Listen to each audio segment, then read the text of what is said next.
Why is it important to monitor inforce life insurance policy performance? What is this? Enough about me. What about you? What do I think about you? That's right.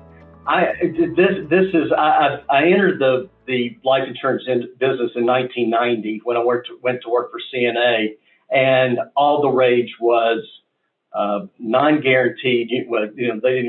Nobody understood non-guaranteed at that time, but it was universal life insurance and 13% interest rates. And for several years, carriers made it easy to track performance by including lapse projections in the annual statements.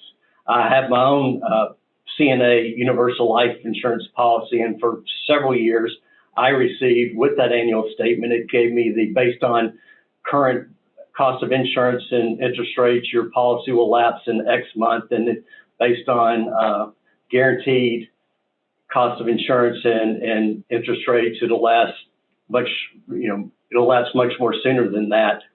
So, but when, like for instance, but carriers started losing with those legacy systems, they started losing the ability, I believe, to deliver those very accurate. They did it down to the month. So now all you get is a snapshot in time. When policy owner gets their annual statement, they got a snapshot. They tell you what premiums you paid this year and where the cash value is today. You have no idea what's going to happen tomorrow. There's no projection, no advice, no heads up, no nothing.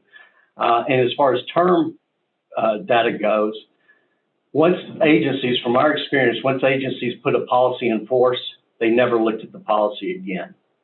And there's an exception to every rule, but the life insurance companies back in that same time where, it was based when superheat commissions came out, they kind of did two things. One, we're going to pay you superheat first year commissions with no renewals, and we're not going to pay you renewals because we want you to push your policy owners and the agents helping policy owners directly to the carrier.